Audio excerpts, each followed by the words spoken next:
No problem. Let me please let me introduce. This is not Lisa Odell. This person is actually Detricia Younger. Detricia is much smarter, much better at this than I am, and she is one of SCORE's brilliant mentors. She specializes in marketing and strategic development, and has taken some time today to help us with this class. So thank you so much to Tricia for helping us. And without any further ado, I will let you take over. Awesome. So I will just whip through this information because I'm sure you guys are perfectly familiar with SCORE Nashville and also SCORE National. I do want to take a second just to plug the next workshop, free workshop that's going to be Tuesday at noon, because you guys will move through today's workshop to the next workshop, which will be focused on actually creating your pitch. So I just want to set the stage. And in that workshop, you will develop your 90-second pitch. You'll also have the opportunity to really focus on the time allocations. So we won't do a lot of that in today's session. In addition, any notes that you take today, please make sure you bring those to next week's workshop, which will really give you an opportunity to practice all of the things that we discussed today. In addition, all of these practices and all of these pitch instructions are really setting the stage for the third annual Powerhouse Partners and Pitch Competition that SCORE is working on, with it being a two-parter with two events, with the first event being on June 11th and the second event being on July 25th, with the opportunity for not only just cash prizes, but the opportunity to highlight your products and services for those of you that make it to that stage. And even if you don't make it to that stage, it's still a good opportunity for practice because, as my mother always told me, practice makes perfect. Lisa, is there anything that you want to highlight as it relates to the Powerhouse Partners and Pitch Competition? No, I just think I appreciate everything that you've spoken about. I do think it's really important for people to know that any woman that participates in the preliminary 90-second pitch on the 11th will have a table at the finals and will be able to promote their products and services. It'll be like a mini convention because we want to celebrate all women, all small businesses. So that's, without further ado, I think we ought to just go into what you want to teach Awesome. us. Absolutely. So the different components of a 90-second pitch. So hopefully everybody got the worksheet that Michelle sent out.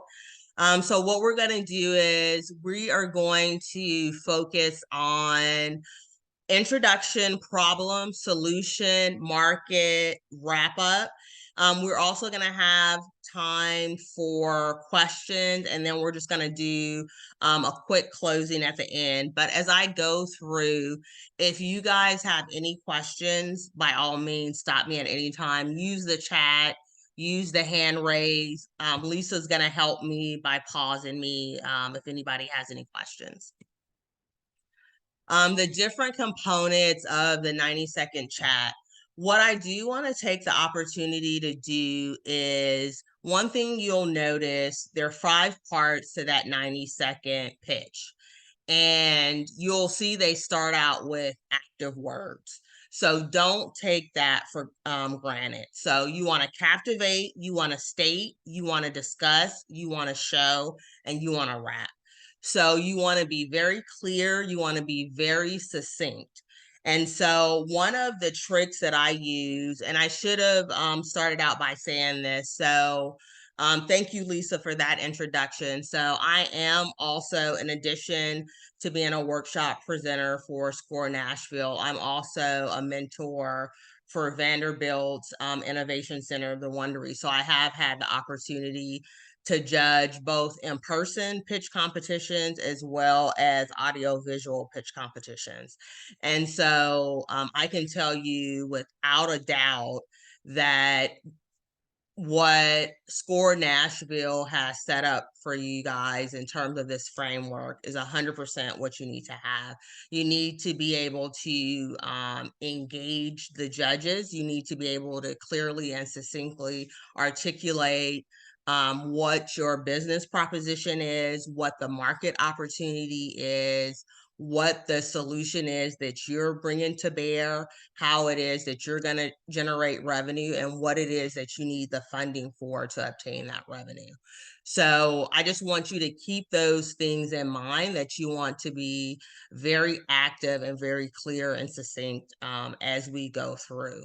Now, while you want to be mindful of time, we do not need to do that in this workshop, because you guys will have the next workshop to keep those things in mind.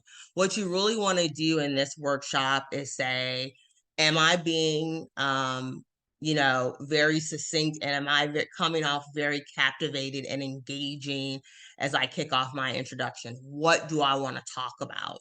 And then once you make sure that you have all the 5 components of the things that you want to talk about for your pitch, then you can start to focus and say, hey, how do I really make this a little bit more succinct?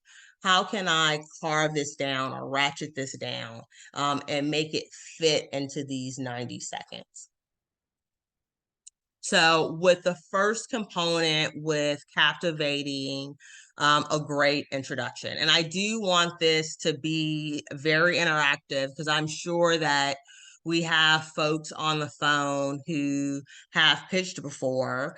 I'm sure we have folks on the phone who have heard pitches before. I'm sure we have folks on the phone who've done a lot of research in terms of what makes a great pitch, or who have asked around and gotten good feedback, whether it be from other mentors or colleagues or peers or other business people. So make sure that you are sharing that knowledge of what works and what makes sense. So captivating with a great introduction. So that doesn't mean my name is Patricia Younger and my business is about this. You want to use storytelling. You want to have something compelling that makes people stop and take notice. You want to have something that's going to be memorable, whether you are first up or last up, right? Because you're never going to be the only one that is pitching your idea. So you have to be able to leave something in the audience mind that's going to make it memorable. So from an introductory standpoint, you are trying to get across 2 things. You are trying to grab their attention so that you have them for the entire duration of the 90 seconds. You are also trying to keep them so engaged at the very start that they'll remember your pitch regardless of how many other pitches come behind you or how many other pitches have come before you. So you really need to think about what your business idea is, whether it's a product or a service, why you're passionate about it, why you brought it to market, and say, how do I want to tell that story in a way to where it's going to engage my audience right out the door? What are some ways for the folks who are on the phone? Do you think that you can do that, or have you done that, or what are some best practices that you've seen around that? Does anybody want to share? Hi, Patricia. This is Eve. Hi. Yeah, I could share. So I think, with just being familiar with speaking in general, I think that those 10 seconds that you mentioned are pretty significant. It's almost like you probably want to engage them by like an intriguing quote, or, maybe like something provocative that just kind of brings some sort of, question in their mind. And I think when you do that, that kind of brings them in. And so they're wondering, are you going to answer that question in the next few seconds, or is this a part of that presentation? So I feel like those approaches that I've done in the past have worked. Awesome. You know what? This is Lisa Odell. So hold on, let's have Ashley. Ashley James.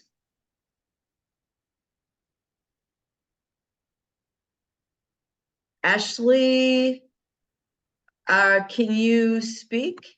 No? Have I promoted you? Yes. Can you hear Okay. me now? Yeah, sure can. Okay, perfect. My apologies. So I was gonna just kind of hop in on the ask a question idea. That has definitely worked for me to get people kind of engaged in what I'm talking about. So I really like that idea, or stating a like interesting statistic that would be that would put people in the mind of what it is you're about to present. So um yeah, those are my two ideas. Awesome.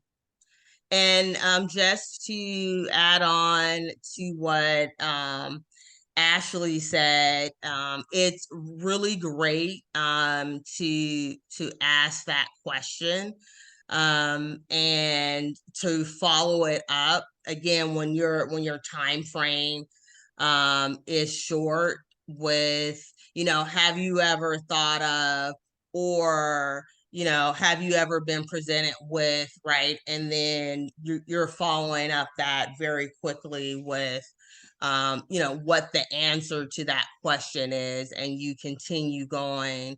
That is a great way to enter from an introductory standpoint.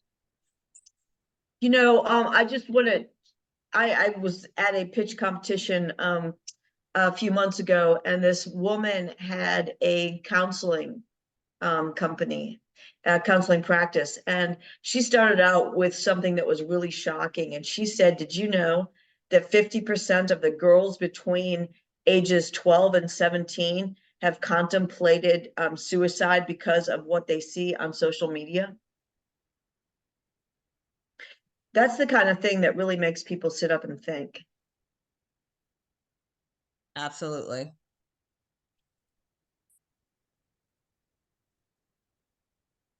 I think we may be done with the questions.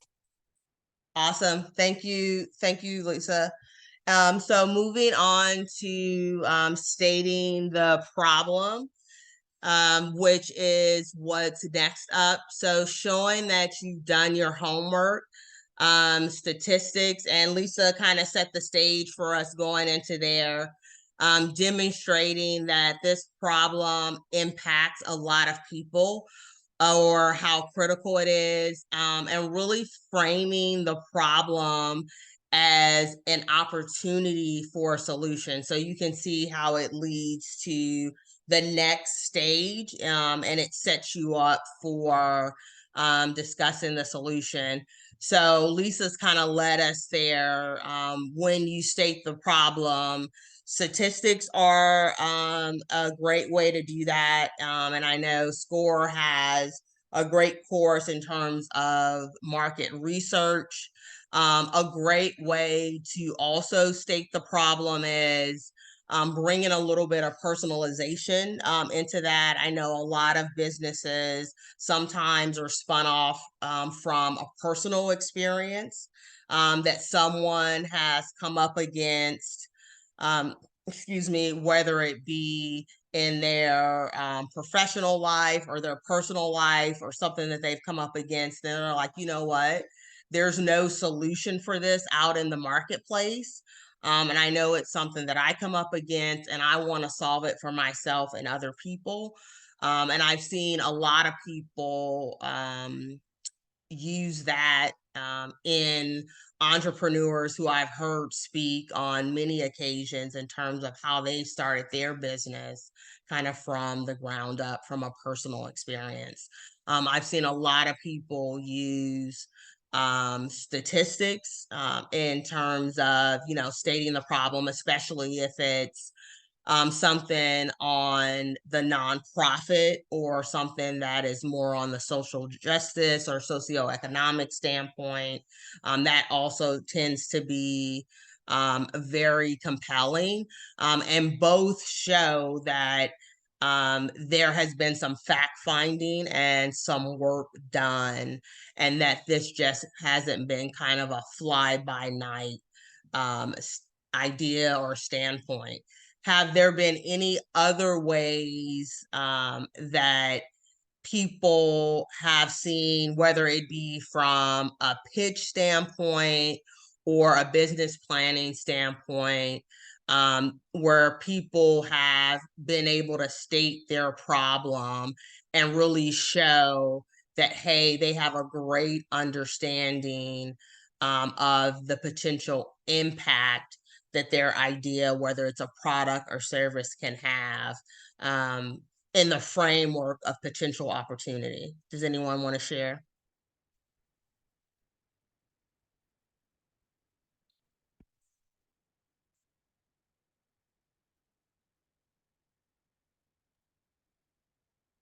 Oh, so we've got Aaron McGee. Thank you, Aaron?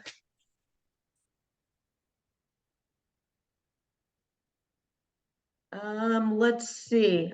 I need to make sure that I actually have, They can speak. yeah, allowed him to talk. I've asked, I think so. Let's see. Aaron McGee, there we are, allowed to talk. Promote to panelist. Allow to talk, yes. Okay, he's coming on, Aaron's coming on as a Okay. panelist. Aaron, are you there? Oh, can you hear me? I'm working on it here. No, we got We you. can hear you. Thank you, we can hear Okay, you. good. Let me get this set up here. But so I have a very unique business that I'm often the only person in the room when I give my pitch. I'm trying to turn on my video. I don't think it's working. That's all right. Okay, anyway, but I'm a training counselor with the USCCA coming out of the United States Air Force as a military policeman. And now I do firearms training, defense education, and active shooter training. But one of the statistics that I use a lot, because it really does inculcate a big issue of what I teach, is that 80% of guns used in violent crime are stolen from lawful gun owners. And it just kind of makes people really think about their role to play. They take a step back from trying to figure me out and trying to figure out what I'm pitching, and they start thinking about their role to play in the solution, which then gets them in the same boat with me. And then, I could roll from there. Oh, Good. that's awesome. Thank you. I'm an Army veteran, so I get that. Thank you for sharing that. Yeah, appreciate you. Awesome. Any other examples of problem stating, statistics, personal experience?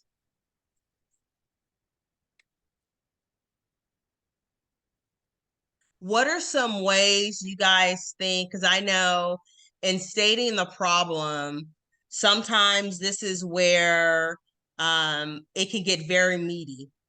You could have 2 minutes worth of information because usually the problem is a lot.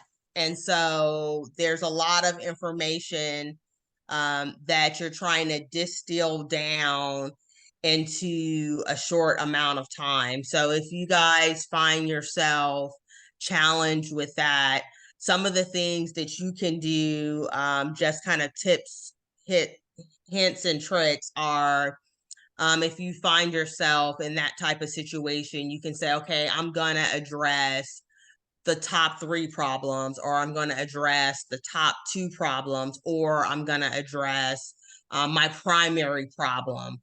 So don't feel like if your business or your idea is very meaty and has a lot going on in it, that you have to state everything in its entirety, because you do only have about 25 seconds in this area, so feel free to use qualifiers like the primary, issue, or, the main point of emphasis and things like that. So those are ways that you can help yourself, to really focus in on one area and not feel like, man, I have to talk about everything, and really feel frustrated that you may not be able to stay within that 90-second window. I think someone else has We their do. hand. Oh, Yeah, it's actually, believe it or not, there are 3 Lisa Odells on okay. this. I saw that. So I wasn't think sure that what to say. I think this Lisa Odell is Lori Newell. Is that the case? Yes, yes, I'm here. Lori? Can you hear me? Yes, we can. Great. I'm having a hard time finding solid statistics, but I'm a home organizer, and this morning I was talking to a window contracting person, and she said that 60% of the people she sees apologize for the state of their home, which is interesting to me. People feel so terrible about how their house is and are afraid to invite people in. So that's fascinating that the 60% was just the numbers that she pulled, but how can I substantiate that? How can I find solid statistics to demonstrate this problem? One of the things that you can do, and anyone else feel free to chime in.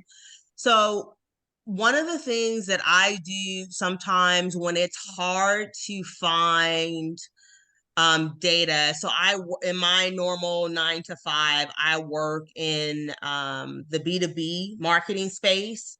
And so research is not readily available in that space like it is in B2C. And B2B is business to business, B2C is business to consumer. So I do a lot of survey work through SurveyMonkey, where you can buy folks to survey, and it's relatively inexpensive. So I will send out surveys. And as I mentioned, I'm a veteran, so I was a military intelligence officer. So I do a lot of online research, just in general, because I'm comfortable with kind of exploratory and analytical work. So those tend to be kind of the 2 areas where I get a lot of research and glean a lot of insights and kind of make some assumptions. So those would be my recommendations for areas that are a little bit harder to really kind of validate information. And then, Lori, what I would do is kind of always just make sure to have a qualifier to say, whatever your sample size was or whoever the audience was that you engaged with, because I think most people are very logical and know, sometimes it's hard to get at data in certain instances, but they give you a lot of credit for at least, trying to get at some of that information in a well thought out way. And I see Chiquita also has her hand up. Yeah. Yes, can you hear me? Yes. Okay, great. I believe, is it Laura or is it Lauren? I don't want to say I think it it's incorrectly. Lori. Lori. Is that right, Lori? It is Lori. It is Lori. Okay, great. So one way that I always start by looking up stats. I have a brownie business, but for you, a great way would be to just Google first. Just when you were talking, I Googled home organizer stats, and it came up with 54% of Americans are overwhelmed with clutter. And you can take those stats and further research those stats just to make sure that they're correct and solidify them. So I've seen things like that too, Chiquita, but I've had a hard time finding what's the source. Where did they get that information? where did they get the information? Yeah, Okay, that's where so I can't find that. in this one, I wish I could put the link in, but it gives the source at the bottom. Okay, awesome. I will keep looking. Thank you. Okay, so it's like a pitch deck at the top, but it gives the source at the bottom. Excellent. Yeah, that's all. Kita, are you able to use the chat? I am. Uh-oh. Did I go mute? I am. Okay, if you can drop the link in the chat and then Lori can see it in there. Okay, If perfect. you don't I will mind, do that. thank you. Yeah, That'd it's be no awesome. problem now. Mhm. Lisa, were there any other? No, you're Okay. good. Awesome. We're gonna keep on moving. Thank you, guys. Thank you, Lori. Thank you, Chiquita. As we continue with discussing the solution, so this is where we get to the phase where we're now introducing ourselves and our company.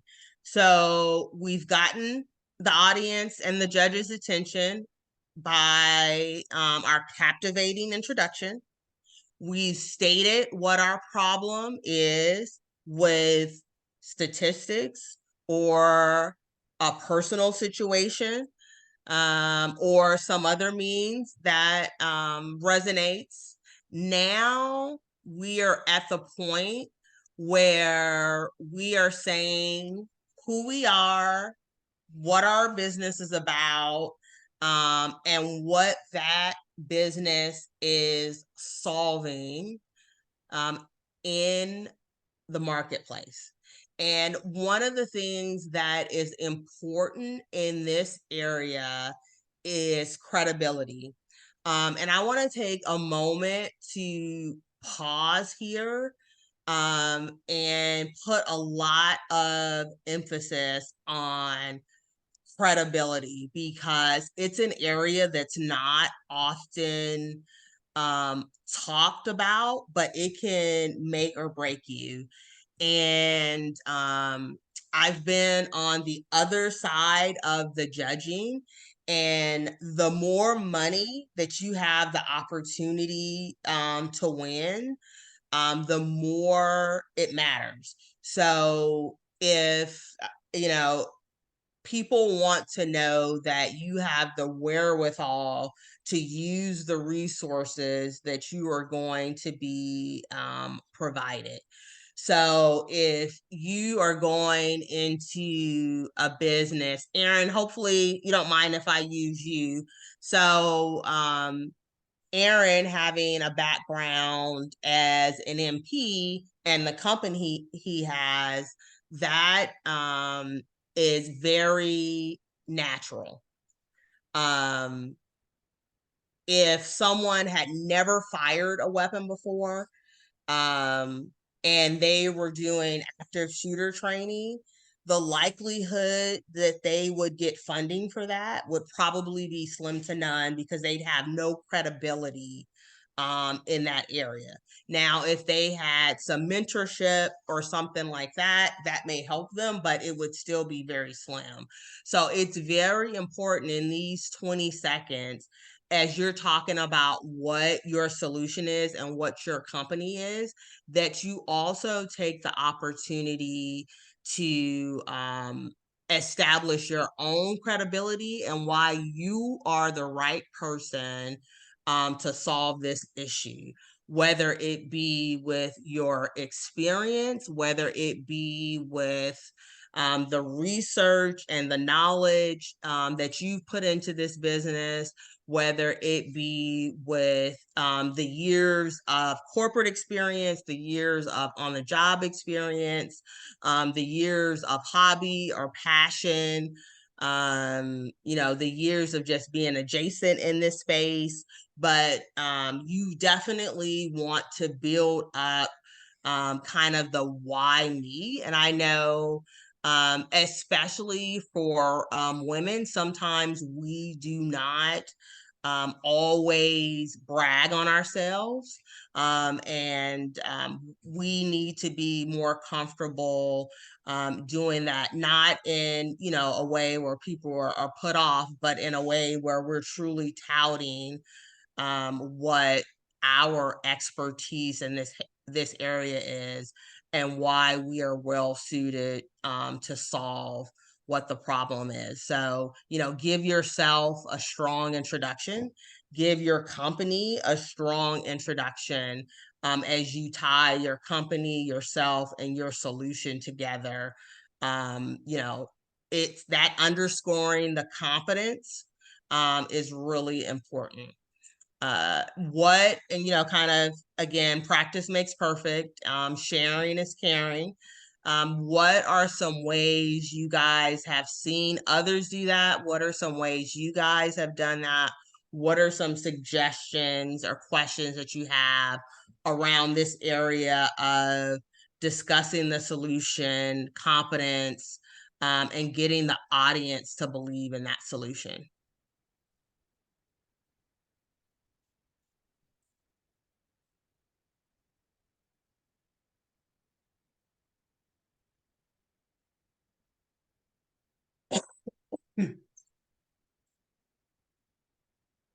So, could you do me a favor, Patricia? Uh-huh. Would you mind giving us a real life example of what you do? Okay, we've got it, but we'll go to Ashley Vega, but maybe you've got some little snippet of a problem that you have and what the solution would be. Yeah, absolutely. Okay. So,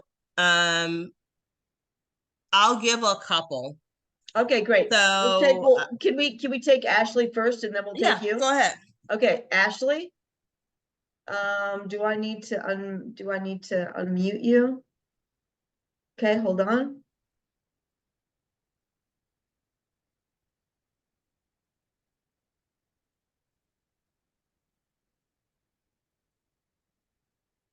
Yeah. Okay, there you are. Awesome. Hello, are you able to hear me? Yes. Beautiful. So just I have something that I've done. This as an example. I think my concern is how to get it down to 20 seconds. But we customize vehicles, both personal and fleets. And when I'm meeting with a fleet that I know has something such as a scissor lift, I actually talk about how I could steal their scissor lift, and how we had a client who was having their steel lifts taken by other contractors on a site. And then I talked about how we closed out the two challenges that they were facing, and that they since have gained the amount of production back that they saw when we made those two modifications to their scissor lifts. The installations paid for themselves in under a week and a half. Wow. And so that's kind of like the example that I've done. And for the business side of vehicles that we do, we're able to do that. On the custom side, it's a little more what someone enjoys. And so I'm really trying to figure out how to talk about that component as well. Okay.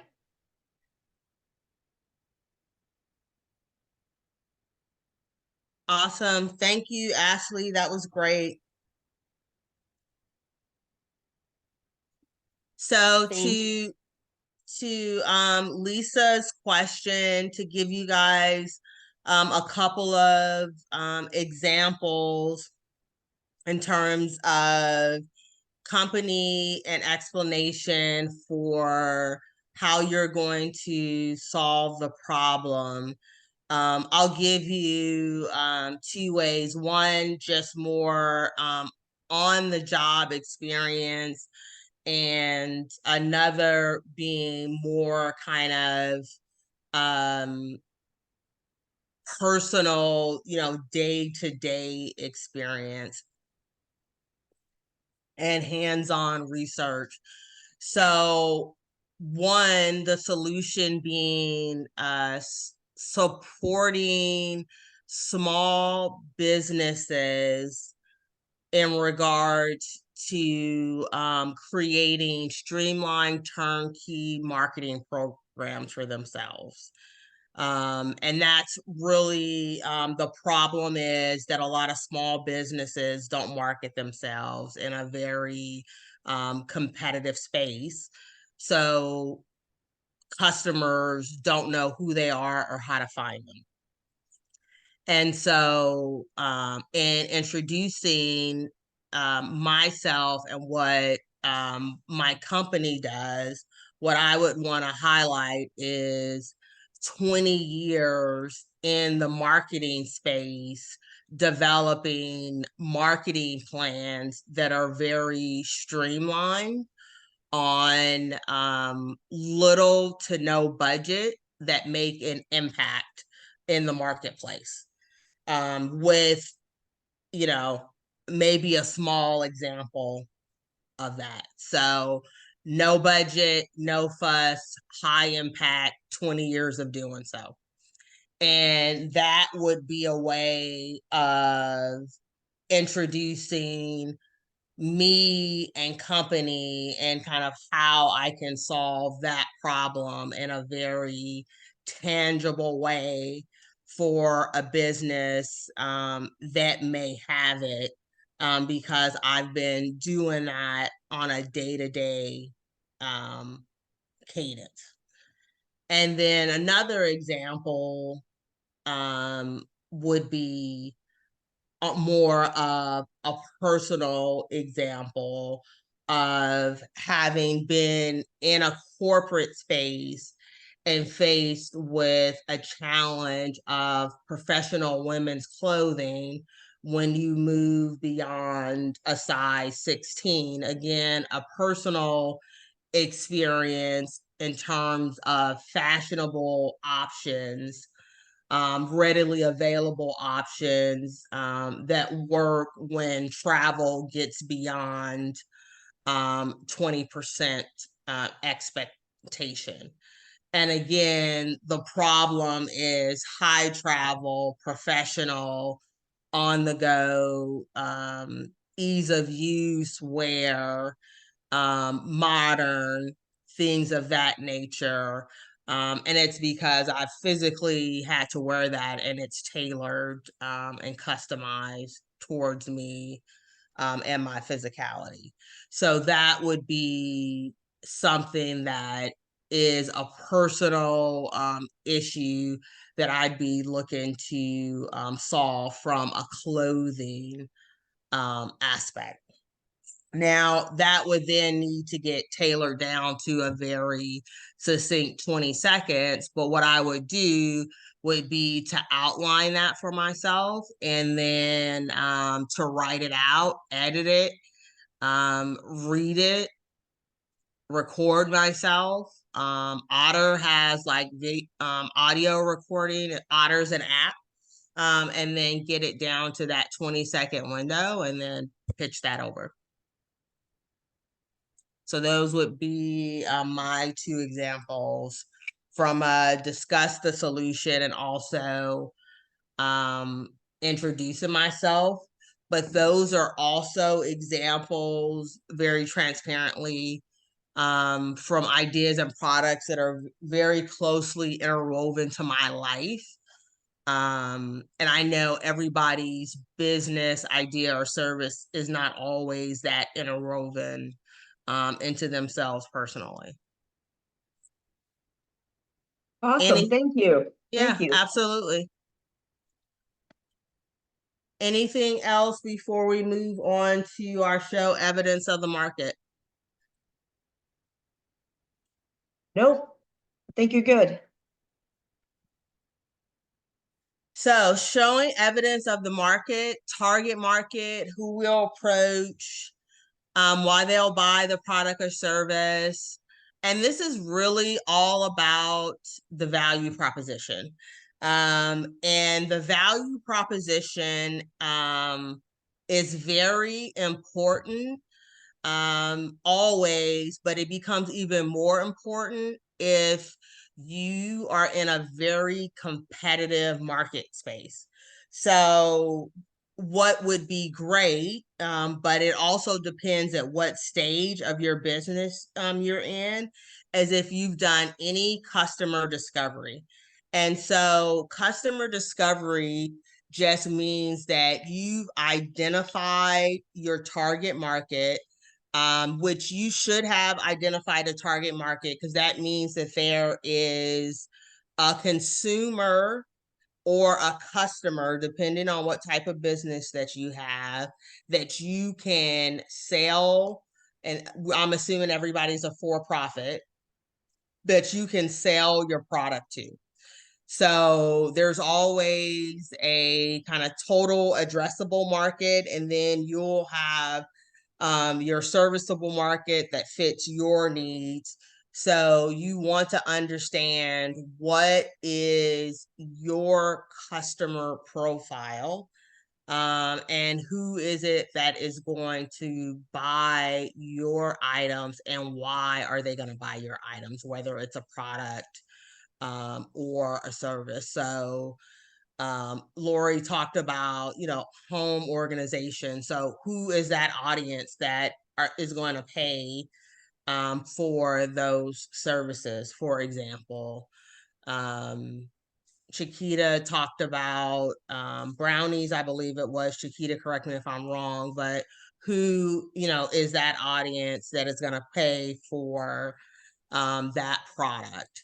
And for, products like brownies, some of the things Shakita may also have to think about are not just people who buy brownies, but she might have to think about cupcakes and cookies. So other replaceable snacks, can also be competition, depending, because they have brownie cookies. I think they call them brookies. I'm probably killing that pronunciation. So these are the things that, and we didn't talk about this a lot, but as you're looking at the different components of a 90-second pitch, you do have to have some background information already from a business planning standpoint that you've laid out, because you have to understand channels, customers, market research. You're taking all this information and you're distilling it down into your pitch.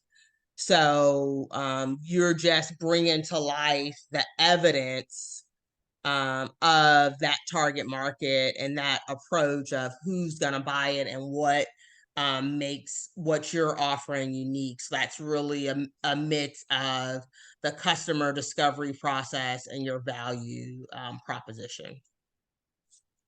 Anybody want to share in this area of what they've done or what they feel that they can do to kind of show evidence of their target market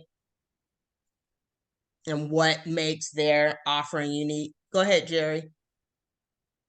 One thing I could I can say in looking at what I'm working on is that one of the things that have been most helpful to me is what they call getting out of the office, and that is talking to people.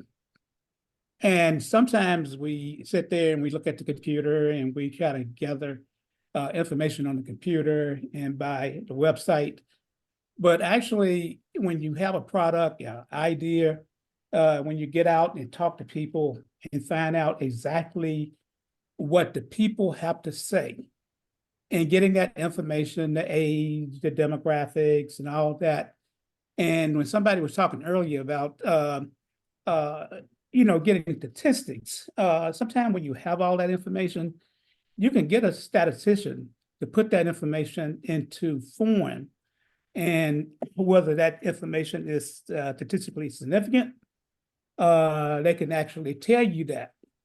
But getting out of the office, getting out of the building, those things are extremely important. From my aspects, what I have seen, that has been the most useful information that I have ever obtained. In terms of discovery and in terms of value proposition. Awesome. Thank you, Jerry.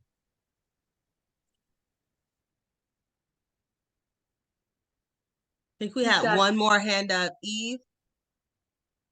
Yeah, I actually had a question about the 90-second pitch. Would we be able to also create slides? So in this show evidence piece, I would I would suggest like putting up maybe a chart and graph that's really simplistic in nature that kind of shows you know, a differentiation in the market. But I didn't know if that was allowed within our 90-second pitch. I can actually answer that, and it is not allowed. And we don't allow it because we want to offer as many people an opportunity to pitch as possible. So there'll be 50 people in the preliminary pitch, and to try to organize all that with slides and all that, it's going to take too long. It'll be a little complicated. So I apologize, but the good news is what I've found is that the people who pitch have worked so hard on their pitch, and they have distilled it down, and they're really passionate about their business. So they get the statistics across without having to have any kind of visual. Okay.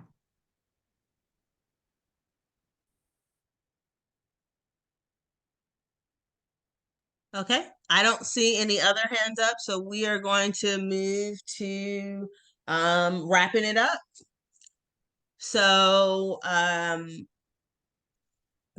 final component of our 90-second pitch is going to be wrapping it up with a great closing line, so that the audience is really going to believe in our venture and want to choose us and select us going forward.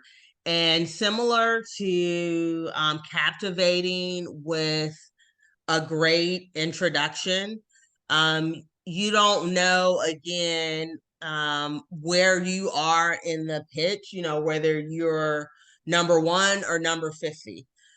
So you want to make sure that that delivery on the closing, again, is memorable, so that you will remain top of mind,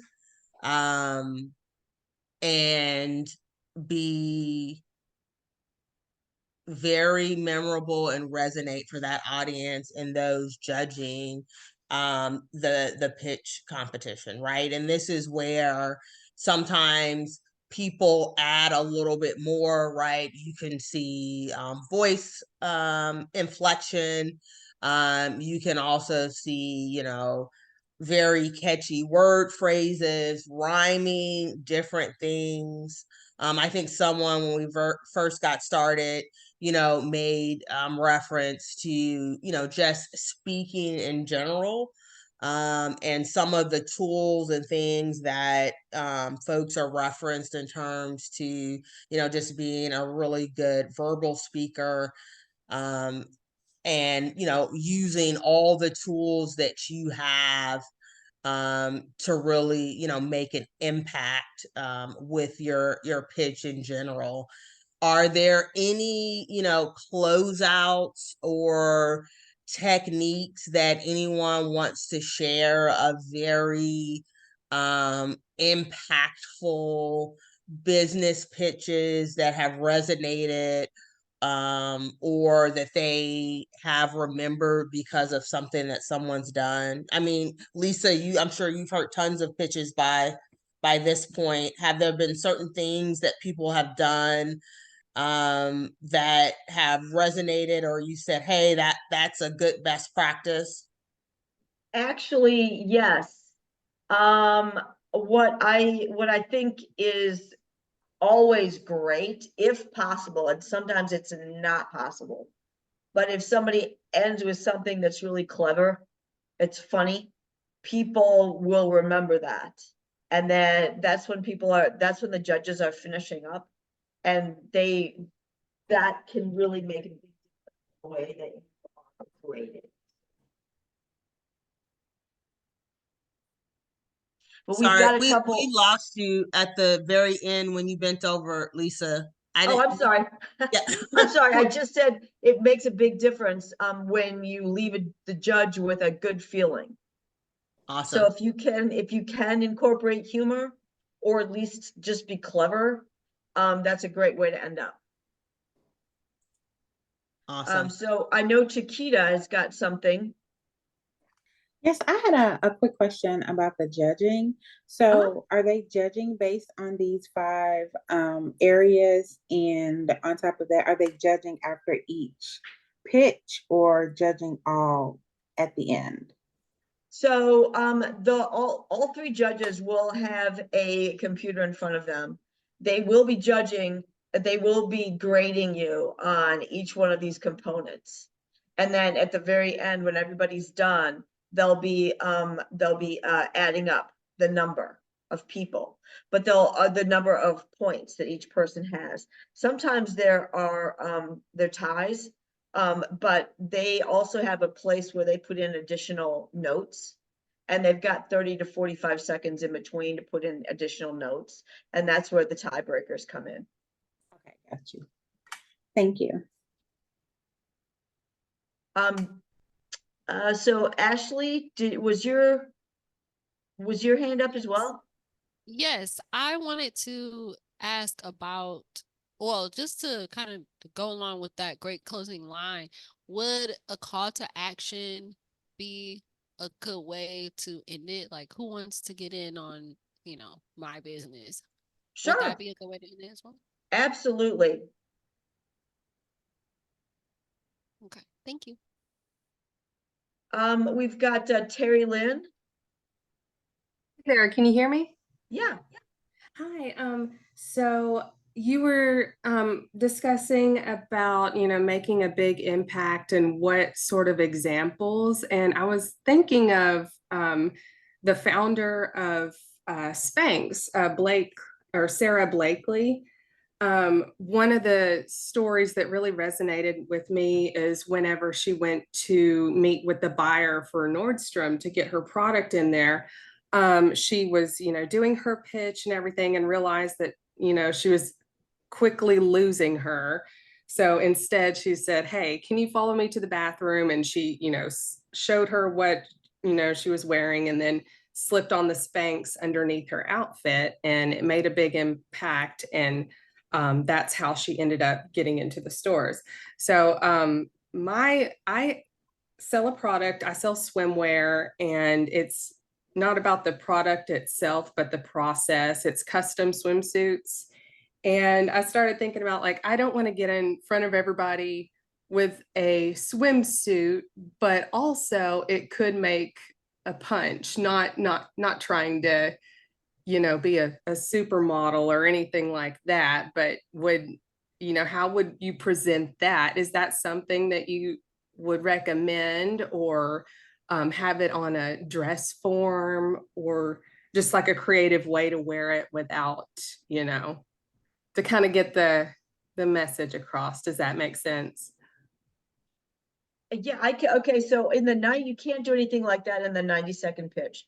But I can tell you in the 3-minute pitch, when you make it to the finals, in the 3-minute pitch, you can have a display. You could have people come with you out, and one person could just, we all have had these swimsuits, unfortunately, with the saggy bottom, and the bra that doesn't really fit. So you've got one person like that, and then you've got another person that you've designed one for. So the compare and contrast is it could sell most of your pitch in the first place.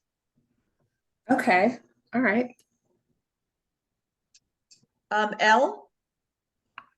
Yes. So I'm just wondering, like, is it usually people do not use slides or visuals with a 90-second pitch, or? Yeah, they're not allowed. Oh, they're not allowed. Okay. No, they're not allowed. People just get up and do their pitch, and they have a lot of energy because they know their business and they're passionate about their business, and they just kill it. You know, that's one of the reasons we're starting this. There's a month, 35 days actually, until the actual pitch, the actual 90-second preliminary pitch. So there's plenty of time to create the pitch, memorize it, practice it in front of the mirror, get all excited about it. You don't need any stinking slides, ladies and gentlemen. Okay. So is that the 90-second pitch is the presentation is on June 11th? Yes, And then if we go on, it's the July one, and that's a 3-minute? yes, that is correct. Okay, and that one we can have visuals? Yes, you can have visuals, you can have slides, you can have people. I don't think you can. It's at Lipscomb University, and it's a really nice space. I do not believe you can have animals, but I think that's Okay. the only thing that you really can't have. Okay. It's also a dry campus, so you can't bribe the judges with alcohol. Okay. I'm just kidding. That would not be my style. Okay, But, okay, good. I'm just wondering then, how many people go from the June one to the July one? 10. Okay, 10. All right, thank you so much. You're welcome. Lisa, Mr. Holt? Jerry has his, yeah, okay, you got it. Mr. Sure. Holmes, do you have a question? You,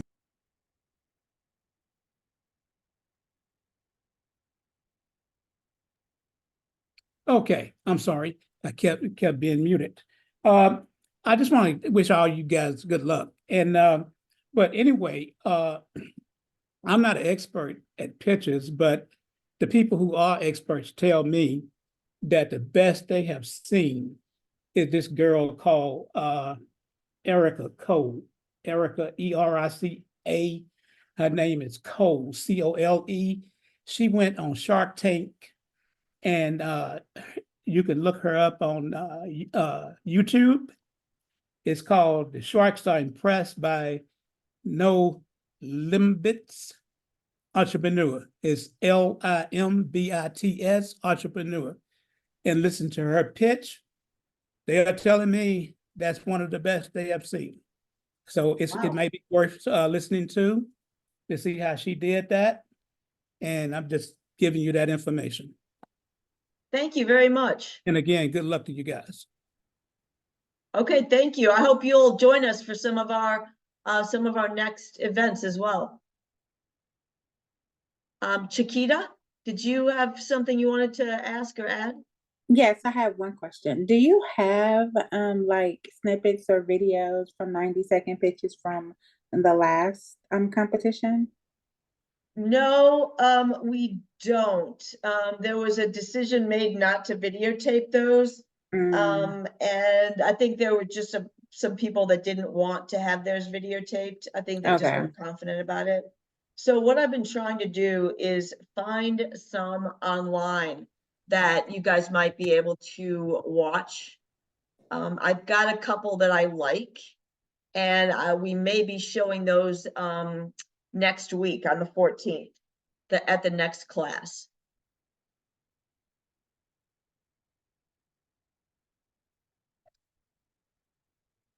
All right, are there any other questions or comments or anything?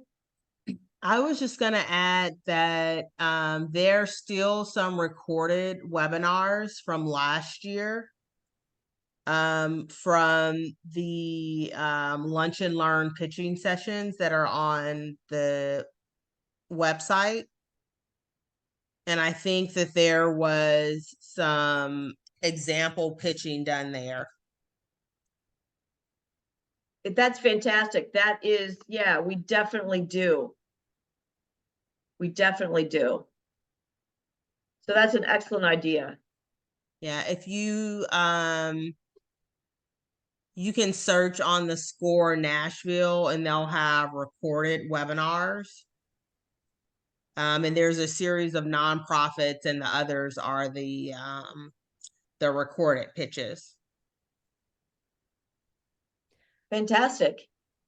I did actually have a question. Since I head a nonprofit, is there anything that can be similar for nonprofits, since this wouldn't be, the reason why I wanted to do this webinar was simply to get an understanding of just giving us 90-second pitch in general, just because I know it can relate to anything. And so that's where I would be wondering for that one, is there something that SCORE can do for nonprofits in this respect? I'm not sure I understand the question.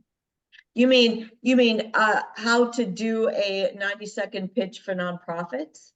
Something like that, to where it's, because like, so for example, for what we do is we offer peer support to autistics, and so for adult autistics, and so it's not necessarily, we don't have a specific product at the moment that we're saying buy this or anything like that. It's simply going to be peer support opportunities for different type, or like for those services.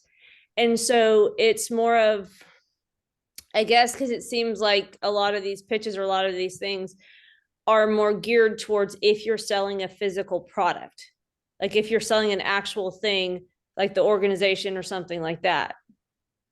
Does that make sense? Oh, sure it does. So you and I spoke about, I don't know, a month ago, maybe? Yeah. Somewhere. And so I think if you want to give me a call, we can schedule something and I can walk you through how you could do a 90-second pitch, because I remember a lot about what we were talking about and what your issue is and what your solution is. I think it would be really simple for you to come up with a 90-second pitch. Got it. Now, I was just also asking because my wonder is, and this kind of goes toward more of a generalized thing of what SCORE actually offers for nonprofits in that way, but that's a whole other thing. And so I was wanting to see how much this could actually benefit nonprofits as well. Well, I do know that there are a lot of people that have nonprofits that actually do pitch. Okay. Do a lot of pitch competitions. But I mean, if you want to talk about this and if you would like some help, I'm more than happy to work with you. Okay. Okay. Well, thank you guys. I really appreciate everybody coming. Thank you to Tricia. That was fantastic as always. I really appreciate it when you come in and host a session for us. And I hope that all you guys will join us for the next session next Tuesday on the 14th. Oh, Ellie, got a question? Yeah, is it the same Zoom link, or will we automatically receive another one, or do we have to sign up? That is a really good question. I think it's the same Zoom link, but I will send an email to everybody that was on this and let you know, okay? Okay, great. Thank you so much. Okay, thanks. Ashley, James? Yes, I was trying to find out if this session will be recorded. I It mean, was sorry, if we'll recorded. be able to get the copy of the recording. Yes, we will either send it out this afternoon or tomorrow morning. Okay, And then great. it will be uploaded onto our website. Wonderful. And Tricia, what is your last name? It's Younger. Okay. Thank you. You're welcome. Thank you guys. Really appreciate it. Thank you to Tricia. It was awesome. Absolutely. Hope to see you all soon. Okay. Thank you guys. All right, Bye. thanks. Thank you, everyone. Thank you.